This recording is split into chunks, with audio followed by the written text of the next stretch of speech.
পরকালের উপরে ভিত্তি করে, আখিরাতের উপরে ভিত্তি করে আল্লাহ রাব্বুল আলামিন যত কথা বলেছেন, মওতের কথা, কবরের কথা, হাসরের কথা, সিরাতের কথা, মিজানের কথা, জাহান্নামের কথা, জান্নাতের কথা, বিচারের কথা, পরকাল কেন্দ্রিক যত কথা আল্লাহ পাক কোরআন শরীফে বলেছেন, সব কথাগুলি যদি এক জায়গায় করা যায় গোটা কোরআন শরীফের 10 পারার সমান হয়ে যাবে। সম্ভবত কোরআনে কারিমের এমন কোন রুকু, এমন কোন পাতা নাই যেখানে আকারে ইঙ্গিতে পরকালের জবাবদিহিতা সম্পর্কে একেবারে কিছু বলা হয়নি। এই পরকাল কেন্দ্রিক কথাগুলির কারণেই সেই জামানার চোর, ডাকাত, ছিনতাইকারী, ধর্ষণকারী সব হেদায়েত হয়ে গিয়েছিল, আর মানুষগুলি পৃথিবীর সর্বশ্রেষ্ঠ সম্মানিত জাতিতে পরিণত হয়ে গেছিল। ঠিক কিনা বলেন? সত্য কিনা বলেন? সন্ত্রাস বন্ধ করতে হলে নৈতিকতার সৃষ্টি করতে হবে, আর নৈতিকতার সৃষ্টি কোরআন ছাড়া আর কিছুতেই করতে পারে না। আমার শিক্ষাঙ্গনে, কলেজ, বিশ্ববিদ্যালয়, হাই স্কুলগুলিতে যে ধরনের মানুষ আজ তৈরি হচ্ছে, আপনারা কি লক্ষ্য করেছেন কি মানুষ হচ্ছে? দেখুন নবীজি কি বলেছেন। আল্লাহর নবী বলেন, ইন্নাল্লাযী লাইসা ফি জাওফিহি শাইউন মিনাল কুরআনি কাল বাইতিল খারিব। যেই স্মৃতির ভিতরে, যেই দেহের ভিতরে কোরআন নাই, ওই দেহটা একটা বিরান বাড়ির মতো, একটা পোড়ো বাড়ির মতো। যেই বাড়িতে মানুষ থাকে না এটাকে বিরান বাড়ি বলে। তো যেখানে মানুষ থাকে না, এটা একটা বাড়ি কিন্তু মানুষ নাই, এই বাড়িতে কি থাকে বলেন তো? বলেন। এই কথার জবাবে প্রায় লোকেরা বলে যে ভূত থাকে। আপনারা এই বিষয় একেবারে নিশ্চিন্ত হন, পৃথিবীতে ভূত আর পেতনি বলে কিছু নেই। খামোখাই আপনারা ভয় পান। সেখানে চামচিকা থাকে, সেখানে বিচ্ছু থাকে, সাপ থাকে, সেখানে এই ধরনের সরীসৃপ এগুলি থাকে। এখন যেখানে যেই দেহের মধ্যে কোরআন নাই সেই দেহটা বিরান বাড়ির মতো। আমাদের শিক্ষাঙ্গনগুলিতে এক সময় এর মনোগ্রামগুলিতে লেখা ছিল ইকরা বিসমি রাব্বিকাল্লাযী খালাক, লেখা ছিল রব্বি জিদনি ইলমা, লেখা ছিল না? ছিল। 1972 সালে যারা ক্ষমতায় এলেন তারা এসে আল্লাহর কোরআনের আয়াত দুটি তুলে ফেলে দিলেন। এটি কি মিথ্যে না সত্য? দেখুন কোরআনে কারিম এমনিতেই ওখানে পড়ানো হয় না, পরীক্ষায় পাশ করার জন্য 2-4টা আয়াত, 2-4টা হাদিস, আর তো কিছু নাই। একথা সত্য কিনা? মনোগ্রাম ছিল, কোরআনের আয়াত লেখা ছিল, এই কোরআনের আয়াত তুলে দেওয়া হলো। এখন কোরআন নাই। কোরআন নাই কি আছে? যেই দেহের ভিতরে কোরআন নাই, যে স্মৃতিতে কোরআন নাই, সেটা বিরান বাড়ির মতো। বিরান বাড়িতে বিচ্ছু থাকে, সাপ থাকে, কুচে থাকে, সেখানে হিংস্র প্রাণী থাকে। যেখানে যে শিক্ষাঙ্গনগুলিতে কোরআন নাই সেই শিক্ষাঙ্গনগুলিতে ওই সব জিনিস থাকে যা বিরান বাড়িতে থাকে। কথা বুঝতে পেরেছেন? ফলে আমাদের শিক্ষাঙ্গনগুলি থেকে চাঁদাবাজ, মাস্তান, গুন্ডা, ধর্ষণকারী ইত্যাদি সাপ্লাই হচ্ছে, তবে সব না। একটা উল্লেখযোগ্য অংশ খারাপ হয়ে যাচ্ছে। এটা ঠিক কিনা বলে? এই খারাপ যদি ভালো বানাতে চাই, নীতি নৈতিকতা ছাড়া, কোরআনের শিক্ষা ছাড়া, পরকালের জবাবদেহি তার চিন্তা ছাড়া আমরা আমাদের শিক্ষাঙ্গনকে বিডিআর দিয়া, পুলিশ দিয়া, আর্মি অপারেশন করে এই নীতি নৈতিকতার সৃষ্টি করা যাবে না।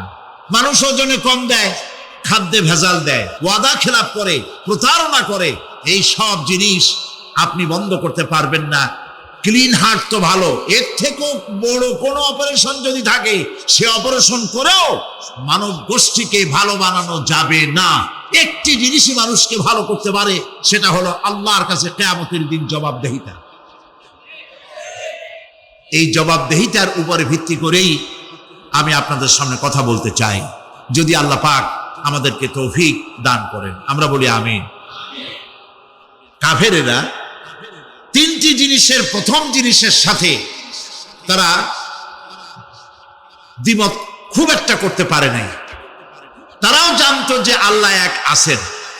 তাদের যে দেবতাগুলি ছিল এ সম্পর্কে তাদের ধারণা ছিল যে দেবতাগুলিও ওই আল্লাহর তৈরি করা, তবে আল্লাহর কাজের এরা হলো অংশীদার। যেরকম গভর্নমেন্টের একজন প্রধানমন্ত্রী থাকে আর একজন প্রেসিডেন্ট থাকে, আর বিভিন্ন বিভাগে মন্ত্রীরা থাকে, আল্লাহর ওইভাবে রাষ্ট্র, আল্লাহ বা ভগবান বা গড, তারও এই বিশ্ব এগুলিকে পরিচালনা করার জন্য বিভিন্ন মন্ত্রণালয় আছে, আর ওই সব মন্ত্রণালয়গুলিতে আমাদের দেব দেবতাগুলিকে এইভাবে শরীক করে রাখা তিনি রেখেছেন। এটা হলো তাদের ধারণা। 2 নম্বরে, নবী করিম সাল্লাল্লাহু আলাইহি সাল্লামের রিসালাত সম্পর্কে তাদের এই ব্যাপারে তারা একমত হতে পারে নাই, কিন্তু নবী করিম সাল্লাল্লাহু আলাইহি সাল্লাম মিথ্যা কথা বলেছেন নাউজুবিল্লাহ, এটা তারা ধারণা করতে পারত না। কারণ 40টি বছর পর্যন্ত একটি মিথ্যে কথা তিনি বলেন নাই। সুবহানাল্লাহ বলেন। নবুয়তের আগ পর্যন্ত কোনো মিথ্যে কথা তার কাছ থেকে লোকেরা শোনে নাই। সুবহানাল্লাহ। সারা জীবনেও তিনি কোনো মিথ্যে কথা বলেন নাই। তৃতীয় যে বিষয়টি, এই বিষয় ছিল তাদের মারাত্মক প্রশ্ন। নবী করিম সাল্লাল্লাহু আলাইহি ওয়াসাল্লাম বলেছেন, কেউ যদি দুনিয়ায় বেঁচে থেকে জীবিত চোখ দিয়ে পরকাল দেখতে চায়, পরকাল তো আমরা দেখতেছি না, কি বলেন? আমরা দেখতেছি। আমাদের কোন আত্মীয় স্বজন, মরা আত্মীয় স্বজন বেঁচে এসে ওই জগৎ সম্পর্কে আমাদেরকে কিছু বলতে পারতেছে? কেউ পারে না।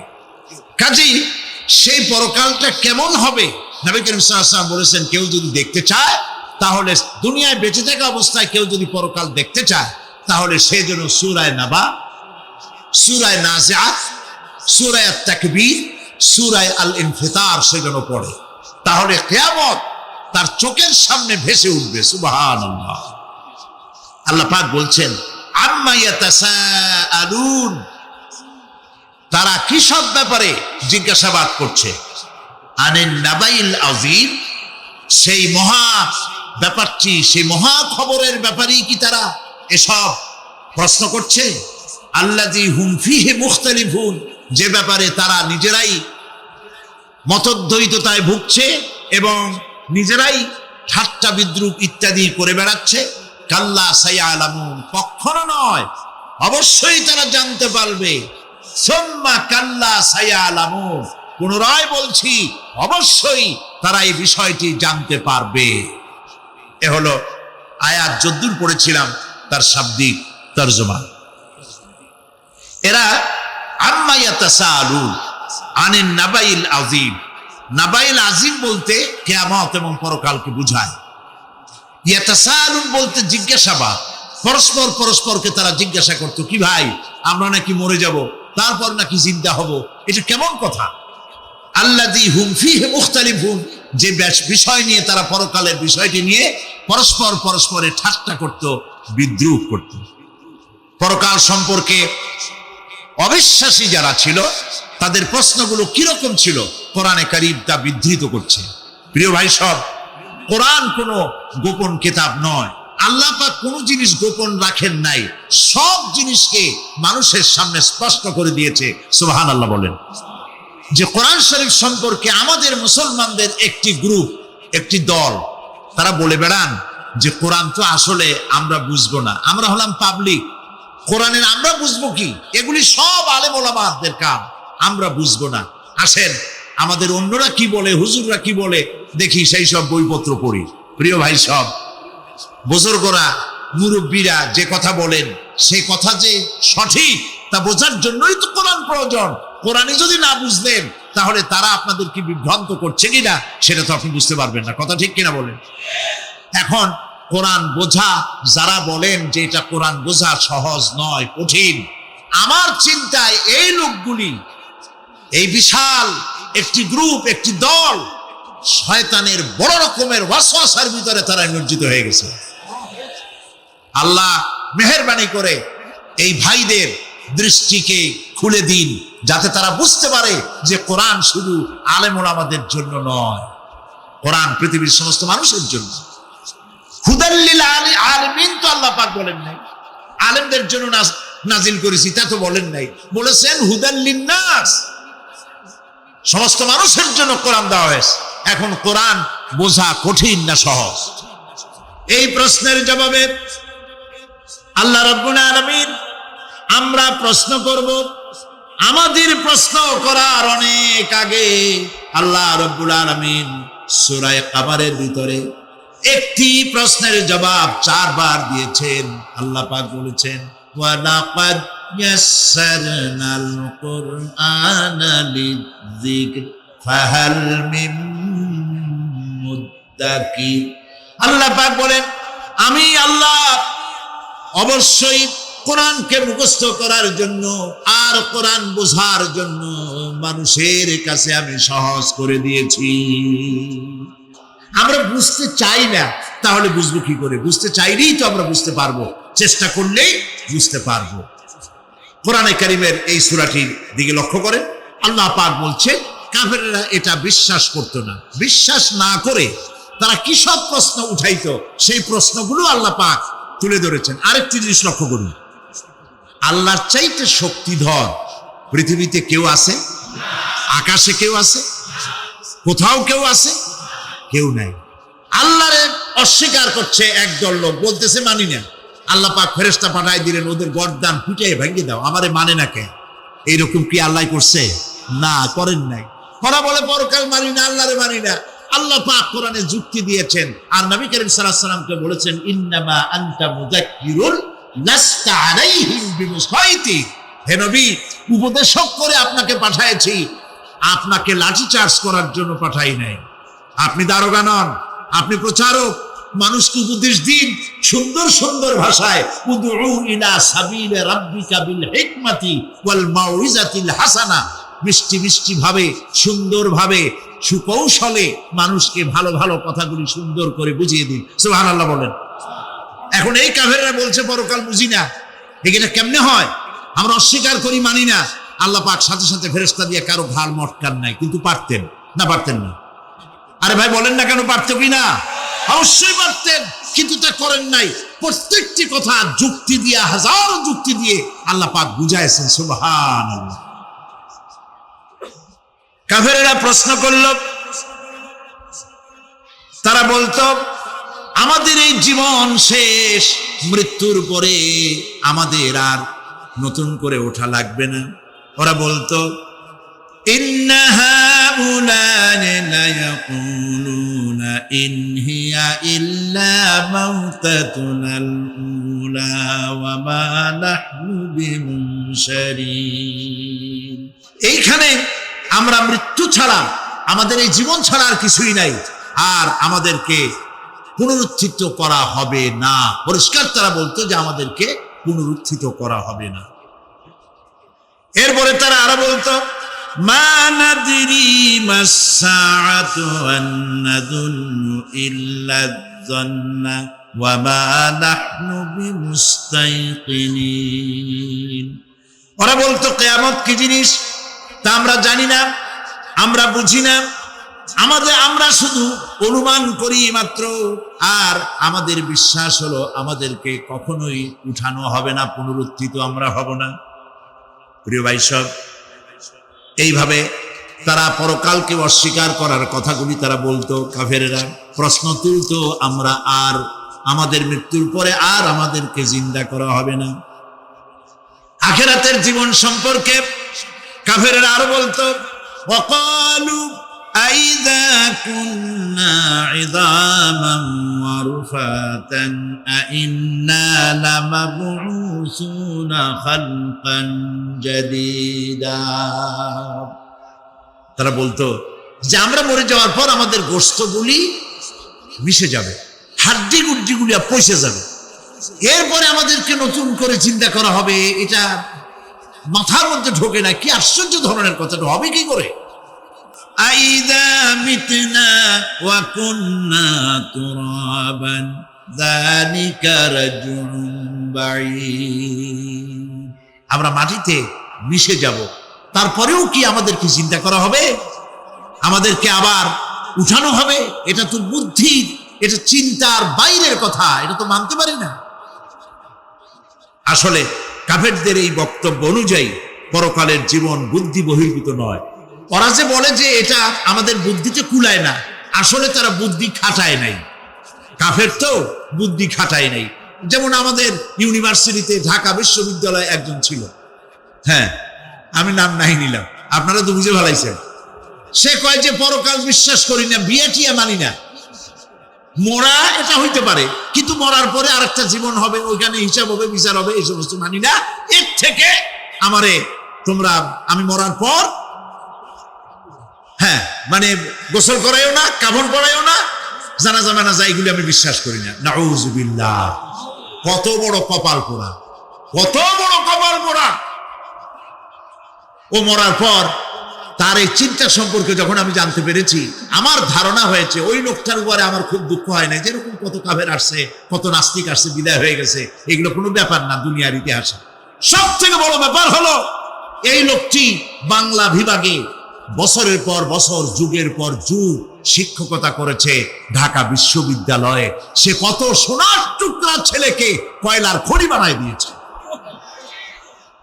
এই জন্য বিশ্ববিদ্যালয়ে যারা চাকরি করে সরকারের দেখা উচিত তাদেরকে চাকরি, সেখানে শিক্ষকতা করার জন্য কাদেরকে নিয়োগ করা হচ্ছে, তারা নামাজি কিনা, তারা পরিষ্কার কিনা, তারা জেনাকার কিনা, তারা মদ খায় কিনা, তারা শয়তানি করে কিনা, দেখে শুনে ভালো মানুষ দেওয়া উচিত। মরে গেল, তারপরে তাকে রাখা হলো ডায়াবেটিক সেন্টারের মারিচুয়ারি ডিপ ফ্রিজের মধ্যে। তিনি বলে গেলেন, আমি মরার পর আমাকে মেডিকেল কলেজে পাঠায় দিও, তারা আমারে কাটা ছেঁড়া করিয়া তারপরে অপারেশন শিখবে। তো তার নসিহত অনুযায়ী তাই করা হলো। ওসিয়ত অনুযায়ী যখন মেডিকেল কলেজের ছেলেরা টের পেল যে ওই নাস্তিকরে আনতেছে মেডিকেল কলেজে অপারেশন করে আমাদের শেখাবার জন্য, তারা বললো আল্লাহর রাস্তায় মাপ চাই, এই শয়তানের এদিকে আনবেন না। কারণ সারা জীবন সে আল্লাহর মানে অস্বীকার করেছে। পরে কাটা ছিঁড়া করে আমরা যদি কিছু শিখি, তো তাই দিয়া যে রুগী ভালো হবে, অপারেশন করলে সেটাও পারবে। এখন ওইটার কি অবস্থা হয়েছে আমি জানি না, লেটেস্ট নিউজ জানি না কোথায় আছে। যদি এখন কবর তো কপালে হইল না, এখন যদি রাস্তাও ভালায় দেয়, আমাদের দেশে কুত্তাও খাবে না। কারণ কুত্তাগুলি আমাদের দেশে এত অভদ্র না যে এত পচা বাসি লাশ খাবে। ওদেরও একটা রুচি টুচি আছে। প্রিয় ভাই সব, এদের চিন্তা, এদের বুদ্ধি হলো, এদের বুদ্ধি সীমিত বুদ্ধি। আর আল্লাহ কোরআনে বুদ্ধির কথা বলেন নাই, আল্লাহ বলেছেন জ্ঞানের কথা। আর ওরা হলো বুদ্ধিজীবী। ওরা কি জীবী কন? বুদ্ধিজীবী। আচ্ছা, আপনারা একটা প্রশ্নের জবাব দেন তো, দুনিয়ার সব থেকে বড় বুদ্ধিজীবী কেনা? মাশাআল্লাহ, আপনাদের ওয়াজ না শুনলেও হবে, আপনারা তো জানি ফেলাইছেন সব। সব থেকে বড় বুদ্ধিজীবীর নাম হলো শয়তান। আর সব থেকে বড় জ্ঞানীর নাম হযরত আদম আলাইহিস সালাম। মানুষের মধ্যে সর্বপ্রথম তাকে জ্ঞান দান করেছিলেন। সুবহানাল্লাহ। আল্লাহ পাক কোরআনের মধ্যে কোথাও বলেন নাই যে আমি বুদ্ধি দিছি। আল্লাহ পাক বলেছেন, ওয়া আল্লামা আদামাল আসমাআ কুল্লাহা, আমি আদমকে সমস্ত জিনিসের জ্ঞান দিয়েছি, নামগুলা শিখাইছি। সুবহানাল্লাহ। ওয়ালাকাদ আতাইনা লুকমানাল হিকমা, আমি লোকমানকে জ্ঞান দান করেছি। ওয়ালাকাদ আতাইনা দাউদা ওয়া সুলাইমানা ইলমা, আমি দাউদ আর সুলাইমানকে কি দিছি? ইব্রাহিম আলাইহিস সালাম বলেছেন, হে আমার আব্বা, হে আমার পিতা, আমার কাছে এমন জ্ঞান এসছে যে জ্ঞান আপনার কাছে নাই। ফাত্তাবিউনি আহদিকা সিরাতান সাবিয়্যা, আপনি আমার অনুসরণ করেন, আমি আপনাকে সোজা রাস্তায় উঠায় দেব। সুবহানাল্লাহ। আমার কাছে এমন ইলম আসছে। কোরআনে কারীম আল্লাহ রাব্বুল আলামিন বুদ্ধি শেখো, আল্লাহর কাছে বুদ্ধি কামনা করো, এটা তিনি এক জায়গাও বলেন নাই। বলেছেন আমার কাছে দোয়া চাও, রব্বি জিদনি ইলমা। পড়েন সবাই, রব্বি জিদনি ইলমা। আবার বলেন, রব্বি জিদনি ইলমা। আয় আল্লাহ, তুমি আমার জ্ঞান বৃদ্ধি করে দাও। শয়তান ছিল বুদ্ধিজীবী, আদম আলাইহিস সালাম ছিলেন জ্ঞানী। শয়তান সুদ্দা। আল্লাহ পাক যখন সকলকে বললেন উসজুদু লিআদামা, সবাই মিলে আদমকে সেজদা দাও, ফাসাজাদু, সবাই মিলে সেজদা করলো, ইল্লা মিস্টার ইবলিস সেজদা করলো না। আবা ওয়াস্তাকবারা ওয়া কানা মিনাল কাফিরিন, কপাল পুড়লো, জম্মের পোড়া। এখন ও যে বুদ্ধিজীবী, দুনিয়ার বড় বুদ্ধিজীবী, দেখেন অবস্থা। আল্লাহ পাক জিজ্ঞেস করলেন, ইবলিস রে, আমার হুকুমটা তুই মানলি না কেন? কোন জিনিস তোরে বাধা দিল আমার হুকুম অমান্য করতে? মানলি না কেন? ও তো বুদ্ধিজীবী, বুদ্ধির আশ্রয় নিয়েছে। সে বলছে, আল্লাহ পাক এটা মানি নাই একটা বৈজ্ঞানিক কারণেই, একটি দার্শনিক কারণেই মানতে পারি নাই। কারণ হচ্ছে আমারে বানাইছো আগুন দিয়া, আনা খায়রুম মিনহু, আমি ওর থেকে অনেক ভালো, নাউযুবিল্লাহ। কত বড় কপাল পোড়া। আগুনের গতি হলো ঊর্ধ্বমুখী, মাটির গতি নিম্নমুখী। ঊর্ধ্বগতি সম্পন্ন একটা জিনিসকে নিম্নমুখী জিনিসের সামনে মাথা নত করতে বলা তোমার একটা অবৈজ্ঞানিক অদার্শনিক হুকুম হয়ে গেছে। নাউযুবিল্লাহি মিন যালিক। আল্লাহ পাক বললেন ইন্নাকা রাজিম, মরদুদ, বিতাড়িত, সব আমল বরবাদ করে দিলাম। দেখেন, অপরাধ শয়তান করেছে, অপরাধ আদম আলাইহিস সালাম করেছে। একজন অপরাধ করে শয়তান হয়ে গেল, আর একজন অপরাধ করে আল্লাহর পয়গম্বর হয়ে গেল। সুবহানাল্লাহ বলবেন না কেন? কারণ হলো শয়তান বুদ্ধিজীবী, বুদ্ধির আশ্রয় নিল। আদম আলাইহিস সালাম তিনি বুদ্ধির আশ্রয় নেন নাই, তিনি আকলের, তার জ্ঞানের কাছে তিনি আশ্রয় নিয়েছেন। অর্থাৎ তিনি চিন্তা করতেছিলেন যে আল্লাহ পাক আমাকে নিষেধ করলেন একটা গাছের কাছে যেতে, আমিও গেলাম, বউও গেল, যা নিষেধ করলেন সেটা করলাম। এখন যদি আল্লাহ আমারে প্রশ্ন করেন যে আমার হুকুম অমান্য করলা কেন, কি জবাব দেব? আদম আলাইহিস সালাম জবাব খুঁজে পাচ্ছিলেন না। কিন্তু আমি ওই আয়াত তেলাওয়াত করার পর সর্বপ্রথম সেই ছাত্র জীবনে আমি চিন্তা করলাম জবাবটা একটা দিতে উনি পারতেন।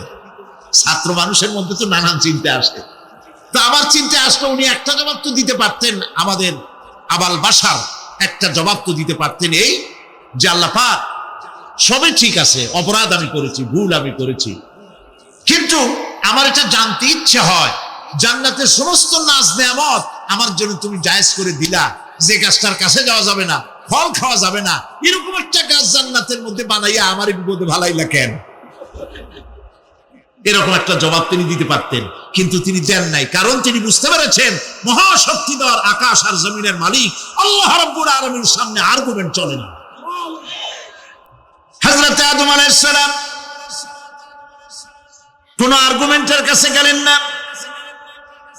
কেঁদে কেঁদে অস্থির হয়ে যাচ্ছেন। আল্লাহ রাব্বুল আলামিন যখন প্রশ্ন করবেন, আদম রে আমার হুকুম ভাঙলি কেন, অমান্য করলি কেন, কি জবাব দেব? আর ঠিক সেই মুহূর্তেই রব্বুল আলামিন প্রশ্ন করলেন, আদম রে আমার হুকুম অমান্য করলে কেন? হযরত আদম আলাইহিস সালাম কোন বুদ্ধির আশ্রয় না নিয়া তার জ্ঞান তাকে বলে দিল, আল্লাহ তাকে কালেমা শিখাই দিলেন। উদ্বুদ্ধ হয়ে তিনি আল্লাহ রাব্বুল আলামিনের সামনে মাথা নত করে দিয়ে বললেন, রব্বানা যালামনা আনফুসানা ওয়া ইল্লাম তাগফির লানা ওয়া তারহামনা লানাকুনান্না মিনাল খাসিরিন। রব্বানা যালামনা, হে আল্লাহ আমি আমার নফসের পরে, যালামনা আনফুসানা, আমি আমার নফসের পরে জুলম করেছি, অত্যাচার করেছি। ওয়া ইল্লাম তাগফির লানা, তুমি যদি আমাকে ক্ষমা না করো। জ্ঞান কত দেখেন, শুধু ক্ষমা চান নাই, বলেছেন তুমি যদি আমাকে ক্ষমা না করো, ওয়া তারহামনা, আর যদি দয়া না করো, লানাকুনান্না মিনাল খাসিরিন, আমি ক্ষতিগ্রস্ত হয়ে যাব। কতটা জ্ঞানের অধিকারী তিনি! তিনি এটা বললেন না যে শুধু মাফ করে দাও, শুধু মাফ করলে হবে না, মাফও করা লাগবে, আর আগে যেমন দয়া করতে সেটাও করতে, সেটাও করা লাগবে। সুবহানাল্লাহ। আল্লাহ পাক রাজি হয়ে গেলেন, রাজি হন নাই? আল্লাহ রাব্বুল আলামিন হযরত আদম আলাইহিস সালামকে শুধু ক্ষমা করলেন না, ক্ষমাও করলেন, আর নবীর মর্যাদা দিয়ে আল্লাহ রাব্বুল আলামিন দুনিয়ায় পাঠাইয়া দিলেন। সুতরাং বুদ্ধি দিয়ে কাফেররা বুদ্ধির আশ্রয় গ্রহণ করে সর্বনাশ করেছে, যে পরকাল হইতে পারে না, মরে যাব আবার উঠবো, আবার এই শরীর কেমনে তৈরি হবে, এইটা তাদের বুদ্ধি তো কুলায় নাই। কিন্তু বুদ্ধি দিয়া চিন্তা করলে বোঝা যাইতো যে হ্যাঁ পরকাল একটা হইতে পারে।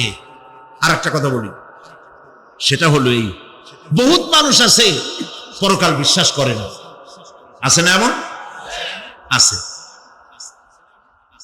এখন আমরা বিশ্বাস করি পরকাল, আমরা কারা কারা বিশ্বাস করি হাত উঁচু করে দেখান তো। আলহামদুলিল্লাহ বলি, বলেন আলহামদুলিল্লাহ। এখন যারা বিশ্বাস করে না তাদেরকে জানাতে চাই, আমরা যারা পরকালে বিশ্বাস করি, তাহলে পরকাল যদি না হয়, কিয়ামত যদি না হয়, বিচার আচার যদি কিছু না হয়, আমরাও বেঁচে গেলাম, আপনারাও বেঁচে গেলেন। কিন্তু সত্য সত্যই যদি পরকাল একটা হয়, বিচার যদি হয়, আমরা বেঁচে যাব, ফেসে যাবা তোমরা। হিসাব নিকাশের একটা দিন আসে, আসে না? পড়েন আসে কিনা? হিসাব নিকাশের একটা দিন আসে সারা বছর ব্যবসা করার পর, সারা বছর লেখাপড়া করার পর, তারপরে কি বলে পরীক্ষা দেওয়ার একটা দিন আসে, আসে না?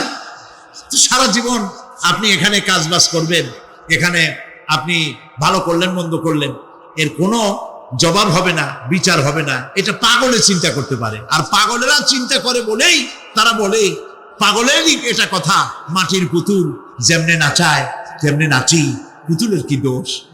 মরিয়া দেখেন, এই গান যারা বিশ্বাস করে, মরিয়া দেখেন অবস্থাটা কি হয়। ফেরেশতারা আসা ধোপায় যেমন কাপড় আশ্রয়, ওই রকম ঠ্যাং ধরিয়া কবরের মধ্যে আশ্রাবে আর বলবে যেমনে আশ্রয় তেমনি আশ্রয়, ফেরেশতার কি দোষ। কাজে এই পৃথিবী শেষ কথা নয়, মৃত্যু অবধারিত, মরা লাগবে না। এবার দেখেন আল্লাহ কি বলেন, আল্লাযী খালাকাল মাউতা ওয়াল হায়াতা লিয়াবলুয়াকুম আইয়ুকুম আহসানু আমালা। কেন করেছি লক্ষ্য করুন, লিয়াবলুয়াকুম, যাতে করে আমি তোমাদেরকে পরীক্ষা করে নিতে পারি। কি ব্যাপারে? আইয়ুকুম আহসানু আমালা, আমলের দিক থেকে, নেক কাজের মধ্য থেকে, ভালো কাজ এবং খারাপ কাজের মধ্য থেকে, আইয়ুকুম আহসানু আমালা থেকে তোমাদের মধ্যে কে উত্তম, কে ভালো মানুষ, এইটার পরীক্ষা নেওয়ার জন্য আমি মৃত্যু আর জন্মের সৃষ্টি করেছি। প্রিয় ভাই সব খুব লক্ষ্য করুন, জন্ম আর মৃত্যু, জন্ম হলে মৃত্যু হবেই, না হবে না?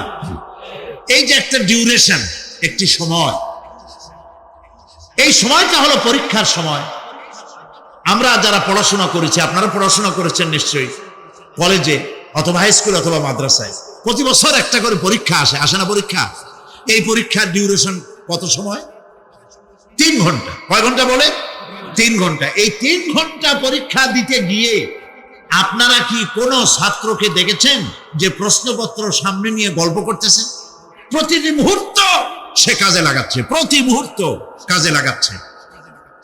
3 ঘন্টা পুরা হওয়ার 2 ঘন্টার মধ্যে পরীক্ষা তার শেষ হয়ে গেছে, কিন্তু সে চলে যাচ্ছে না, বাকি আরো 1 ঘন্টা আধা ঘন্টা রিভাইজ করতেছে। সে যা যা পরীক্ষা দিয়েছিল প্রশ্ন অনুযায়ী জবাবগুলি ঠিক হয়েছে কিনা সে মিলাই দেখে।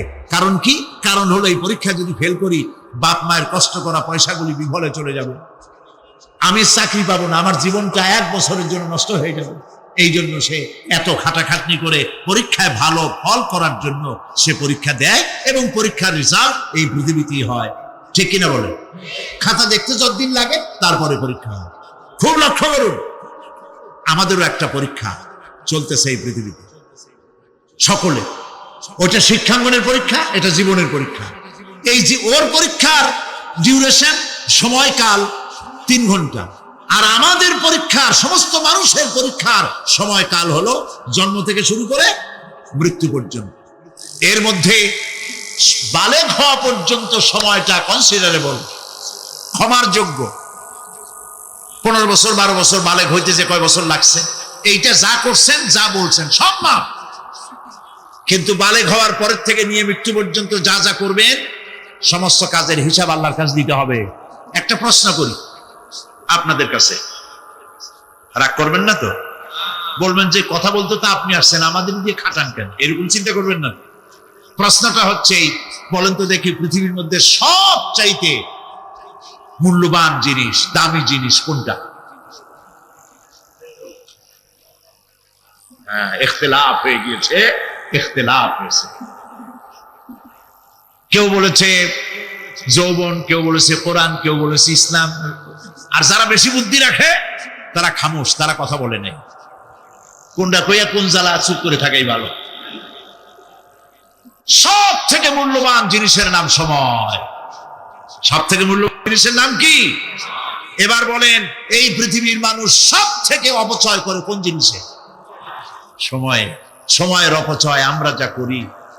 বাড়িতে আজকে রাত্রে কম্পিউটার, ক্যালকুলেটর না থাকে যদি কাগজ কলম হাতে নেন।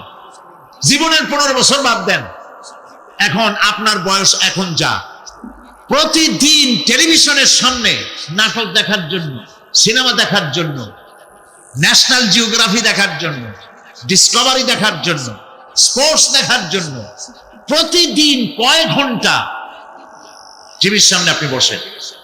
এরপরে আপনি এগুলিকে সপ্তাহে কয় ঘন্টা হয়, মাসে কয় ঘন্টা হয়, বছরে কয় ঘন্টা হয়, বয়স এখন আপনার 50 বছর, 15 বছর বাদ দেন, 35 বছর হিসাব করেন কয় বছর আপনি টেলিভিশনের সামনে বসা ছিলেন।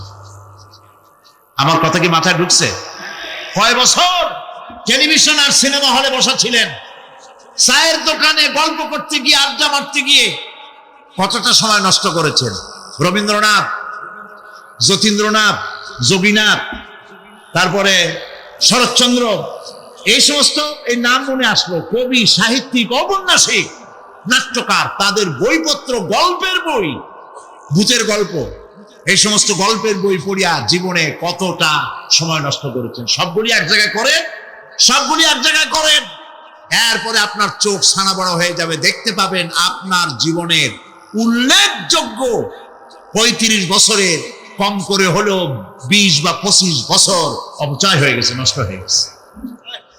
ইন্না লিল্লাহি ওয়া ইন্না ইলাইহি রাজিউন।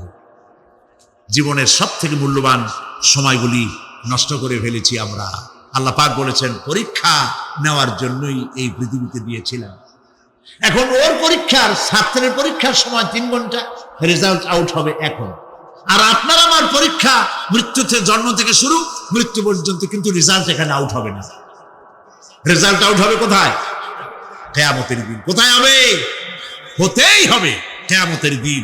সেদিন এই পৃথিবীতে যারা ভালো কাজ করবে, ভালো কাজের জন্য আল্লাহ পুরস্কার দিবে, আর মন্দ কাজ যারা করবে তাদের জন্য তিরস্কার তারা পাবেই। এই জন্য বিচার, কিয়ামত হওয়া, বিচার হওয়া, এটা বিবেকের দাবি, এটা জ্ঞানের দাবি।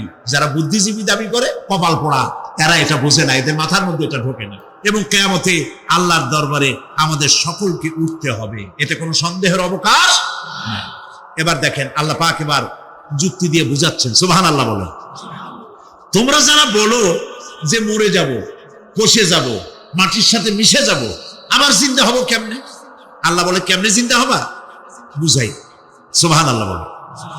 আল্লাহ রাব্বুল আলামিন বলেন, আল্লাহুল্লাযী আরসালার রিয়াহা ফাতুসিরু সাহাবা ফাসুকনাহু ইলা বালাদিন মাইয়িতিন ফাআহইয়ানা বিহিল আরদা বা'দা মাউতিহা কাযালিকান নুশুর।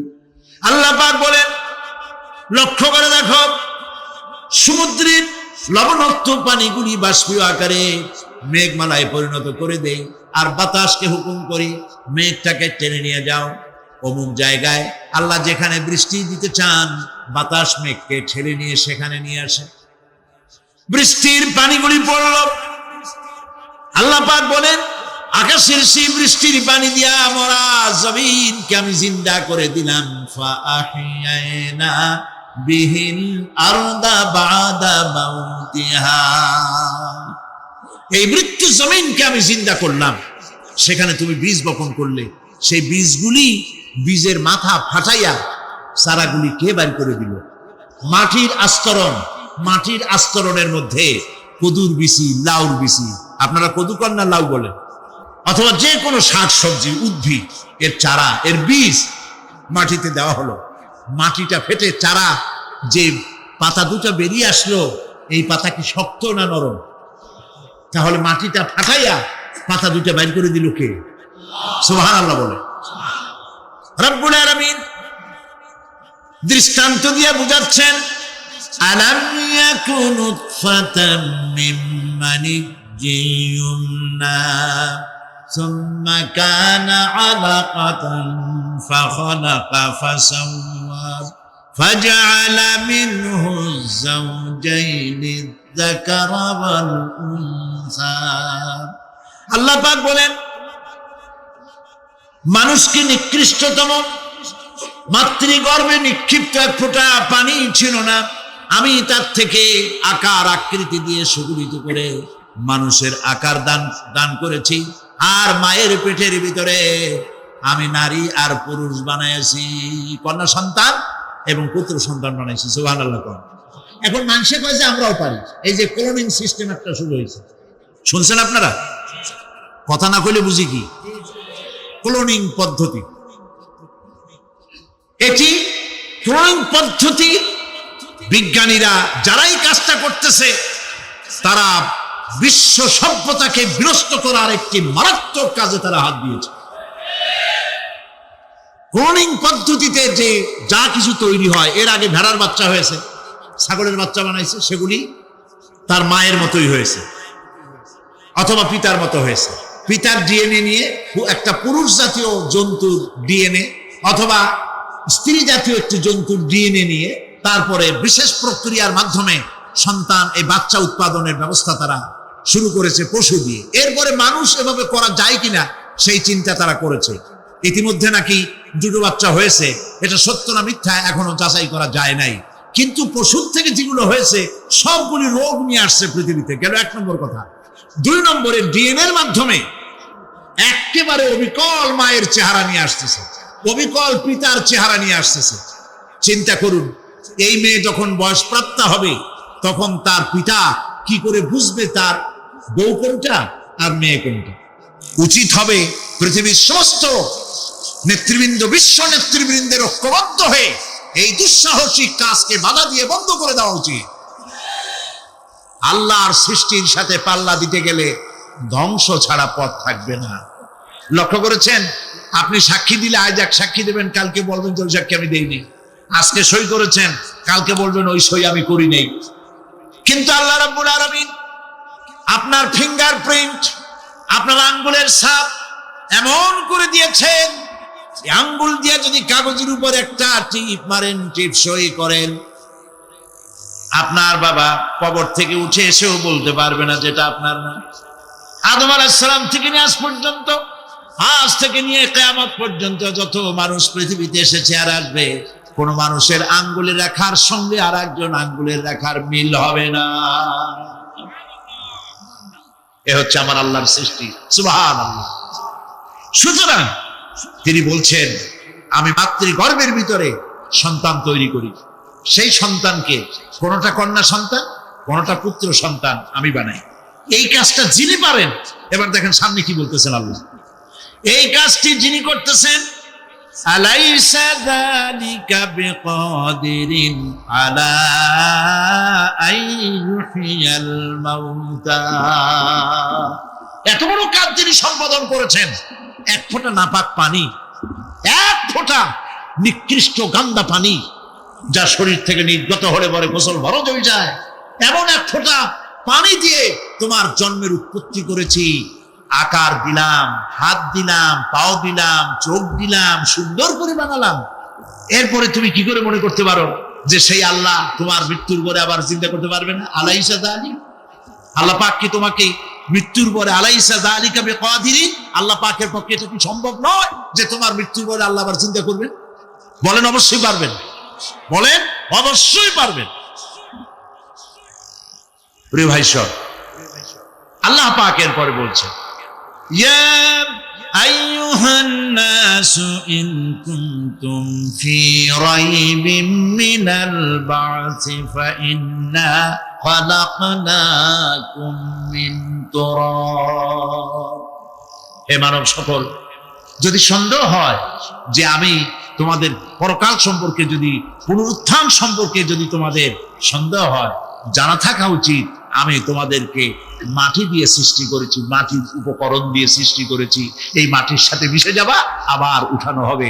মাটিতে কবরের মধ্যে মুর্দা রাখার সময় কি বলি আমরা?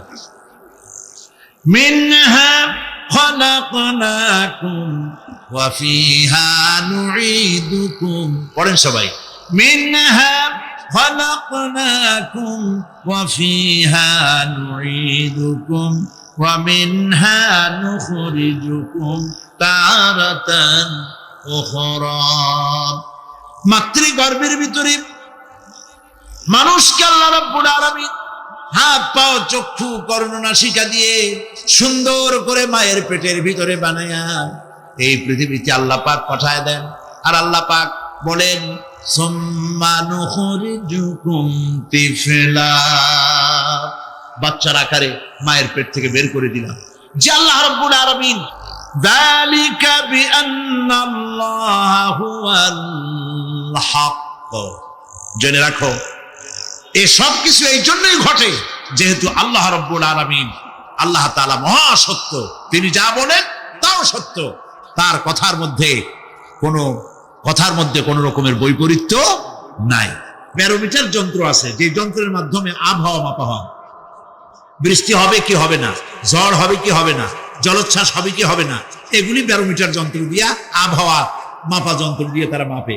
কিন্তু আপনারা কি কখনো শুনেছেন যে রেডিও টেলিভিশনে বলা হয়েছে সন্দ্বীপ, কুতুবদিয়া, হাতিয়া, সেন্ট মার্টিন এবং বাঁশখালী, আর কি কোন দুই একটার নাম, কক্সবাজার, পতেঙ্গা ইত্যাদির উপর দিয়ে 280 মাইল স্পিডে ঝোড়ো হাওয়া প্রবাহিত হবে। আগামীকাল 30 ফিট উঁচু হয়ে জলোচ্ছ্বাস হবে, এরকম কথা বলে কেউ? কি বলে? হইতে পারে, হইতে পারে, বজ্র সহ বৃষ্টিপাত হতে পারে।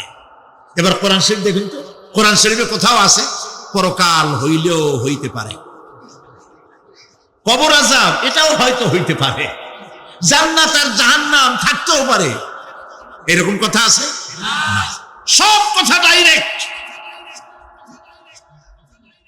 কোন কথার ভিতরে কোন রকমের বৈপরীত্য নাই। আল্লাহ রাব্বুল আলামিন বলেছেন ইদাস সামাউ ফাতারাত, আকাশ সমূহ যখন বিদীর্ণ হয়ে যাবে, ওয়া ইদাল কাওয়াকিবু তাসারাত, আর যখন তারকা সমূহ বিক্ষিপ্ত হয়ে পড়বে, ওয়া ইদাল কুবুরু বুসিরাত, আর যখন কবরের ভিতরে যা কিছু আছে সব উদ্গীরণ করে দেওয়া হবে। সমস্ত কথাগুলি ডাইরেক্ট। ওয়া মান আসদাকু মিনাল্লাহি কিলা, আর আল্লাহর চাইতে সত্যবাদী আর কে আছে? বলেন আছে কেউ? সে আল্লাহ রাব্বুল আলামিন বলেন এত কিছু কাজ এত সুন্দর ব্যবস্থাপনা করে যিনি করেন, ওয়া আন্নাহু ইউহিল মাউতা ওয়া আন্নাহু আলা কুল্লি শাইইন কাদির। সে আল্লাহ রাব্বুল আলামিন তোমাদেরকে তোমাদের মৃত্যুর পরে আবার জিন্দা করবেন, এতে সন্দেহ করার কোনো কারণ নাই। وَأَنَّ السَّاعَةَ آتِيَةٌ لَا رَيْبَ فِيهَا وَأَنَّ اللَّهَ يُبْعَثُ مَنْ فِي الْقُبُورِ। আল্লাহ পাক বলছেন অবশ্যই কিয়ামত আসবে, তাকে কেউ বিন্দুমাত্র এতে কোনো সন্দেহ নাই। আর وَأَنَّ اللَّهَ يُبْعَثُ مَنْ فِي الْقُبُورِ, আর আল্লাহ পাক অবশ্যই কবরে যা কিছু আছে সব বের করে নিয়ে আসবেন। কান্নাহুম জারাদুম মুনতাশির, যেমন আপনারা দেখছেন কিনা এই যে যখন বন্যা বলে, পানি টানি যখন ওঠে, বন্যা নাকি বলে, তুফান, বন্যা ইত্যাদি যখন হওয়ার সম্ভাবনা হয়, তখন মাটি থেকে, গ্রাম্য পরিবেশে দেখা যায় মাটি থেকে পোকামাকড়গুলি এভাবে উঠতে থাকে। দেখছেন না? আপনারা দেখছেন কিনা? পাখাওয়ালা পিঁপড়াগুলি এভাবে সব উঠতে থাকে। কান্নাহুম জারাদুম মুনতাশির, এইভাবে করে পোকামাকড় পতঙ্গগুলি যেভাবে মাটি থেকে উদ্গত হতে থাকে, সমস্ত খবরগুলি থেকে মানুষগুলি এভাবে উদ্গত হয়ে যাবে। তবে হ্যাঁ, আপনারা একটা প্রশ্ন করতে পারেন যে কবর দিয়ে সব উঠবে, কিন্তু যে মানুষের বাগে খাইছে তার কি হবে? যে মানুষ আগুনে পড়ে গেছে তার কি হবে? যে নদীর মধ্যে ডুবে গেছে তার কি হবে? যে কুমিরের পেটে চলে গেছে তার কি হবে? এরকম একটা প্রশ্ন আপনারা করতে পারেন। এটি আলমে বারজাখ, এটি পর্দা, এটা জবনিকা। মৃত্যুর পরের জীবনটাই হলো আলমে আখিরাত পর্যন্ত যাইতে যে জীবনটা লাগে, যে একটি সময় আছে, এই সময়টার নামটাই হলো কবর। সেটা গর্তের মধ্যে হইতে পারে, মাটির মধ্যে, সেটা বাঘের পেটে হতে পারে, সেটা কুমিরের পেটে হতে পারে, সেটা পানিতে পচে যেতে পারে, এটা কোনো বিষয় না। আল্লাহ পাক উঠাতে চাইবেন এবং সমস্ত কিছুকে কিয়ামতের দিন আল্লাহ রাব্বুল আলামিন তার দরবারে হাজির করবে। তাহলে আমরা বুঝতে পারলাম যে কিয়ামত যে হবে এই ব্যাপারে কোনো সন্দেহের অবকাশ নাই। এখন ওই কিয়ামতের দিন আল্লাহ রাব্বুল আলামিন আমাদের বিচার নেবেন, হিসাব করবেন। দুনিয়ায় যে পরীক্ষা দিয়েছিলাম, এই পরীক্ষায় যদি কেউ একবার ফেল করে, আর একবার পরীক্ষা দিয়ে পাস করার সুযোগ আছে। আরো একবার যদি ফেল করে আবার পরীক্ষা দিয়ে পাস করার সুযোগ আছে। 10 বার পরীক্ষা দিবেন, 10 বার ফেল করবেন। 100 বার পরীক্ষা দিবেন, 100 বার ফেল করবেন, তারপরেও আবার পরীক্ষা দেওয়ার সুযোগ আছে।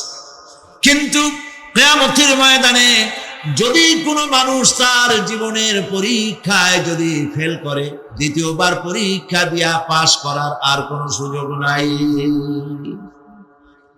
এই পৃথিবীতে জজ কোর্টে কেউ হেরে গেল, হাইকোর্টে আপিল করার সুযোগ আছে। হাইকোর্টে যদি হেরে যায়, সুপ্রিম কোর্টে কেস করে জেতার সুযোগ আছে, আপিল করার সুযোগ আছে। সুপ্রিম কোর্টেও হেরে গেল, প্রেসিডেন্টের কাছে জীবন ভিক্ষা চাওয়া যাইতে পারে। কিন্তু কিয়ামতে আখিরাতে আদালতে ওই জায়গায় মানুষ যদি একবার তার জীবনের মামলায় হেরে যায়, দ্বিতীয়বার আপিল করার আর কোনো জায়গা নাই। কঠিন জায়গা, সেই জায়গা হবে এবং সেখানে সবাইকে উঠতেই হবে। সুতরাং এই যে প্রশ্ন করা হয় যে প্রায় এই কিয়ামত কবে হবে, এটা বিশ্বাস করি না, হ্যান ত্যান ইত্যাদি, মরলে আবার জিন্দা করবে কে, এইসব প্রশ্নের কোনো দাম নাই।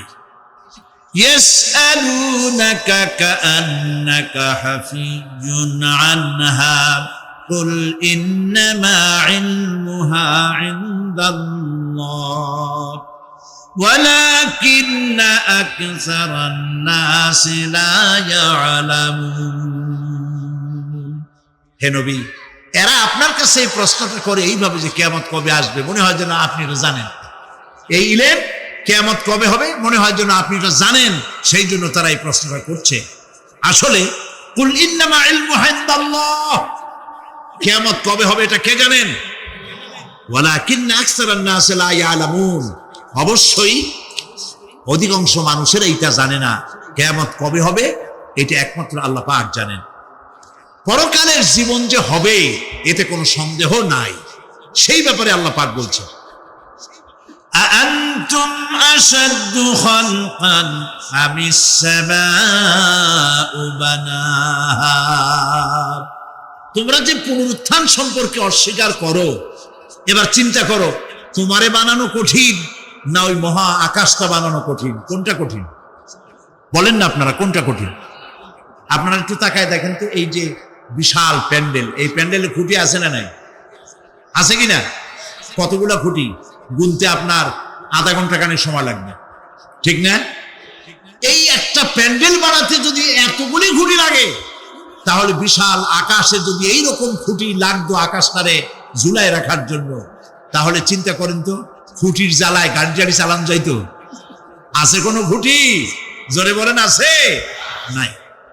ওই আকাশটাকে আল্লাহ পাক বলছেন, আনতুম আশাদ্দু খালকান আমিস সামাউ বানাহা। তোমারে বানানো কঠিন না ওই বিশাল আকাশ বানানো কঠিন? কোনটা কঠিন ছিল? তো ওই আকাশটা বানানোই তো আল্লাহ পাকের কাছে সহজ হয়ে গেছে। তাহলে তোমারে একবার বানাইয়া যে একবার বানাতে পেরেছেন, তিনি আবার চিন্তা করতে পারবেন না, এই চিন্তা কেন করো? ওরা বলে, কাফের বেঈমানেরা বলে, ক্বালা মান ইউহয়িল ইযামা ওয়া হিয়া রামীম। আমাদের হাড় গোড় যখন পচে যাবে, গলে যাবে, কি আমাদের চিন্তা করবে? জবাবে আল্লাহ পাক বলেন, হে নবী আপনি বলুন, কুল ইউহয়িয়াল্লাযী আনশাহা আউওয়ালা মাররা। আপনি বলে দিন যে আল্লাহ রাব্বুল আলামিন একবার তোমাকে সৃষ্টি করেছেন, প্রথমবার যিনি সৃষ্টি করেছেন, দ্বিতীয়বার মৃত্যুর পরে আবার তিনি জিন্দা করবেন। কেন বিশ্বাস করেন? সুতরাং এই যে আল্লাহ পাক মানুষকে জীবন দিয়েছেন, এই জীবনের পরে মৃত্যু, মৃত্যুর পরে আবার আমাদের সকলকে উঠতে হবে এবং আল্লাহ পাকের দরবারে আমাদেরকে উপস্থিত হতে হবে। এই কথাগুলি যারা অস্বীকার করে, পরকাল যারা মানে না, তাদের সম্পর্কে আল্লাহ পাক বলছেন, والذين كذبوا بآياتنا ولقاء الآخرة حبطت أعمالهم। আল্লাহ পাক বলেন, যারা পরকালকে অস্বীকার করেছে, আখেরাত যারা মানে না তাদের জিন্দেগীর সকল আমলগুলিকে আল্লাহ পাক বরবাদ করে দিবেন। পরকালের বিশ্বাসের উপরে ভিত্তি করেই মানুষের চরিত্র ভালো হইতে বলেন পারে।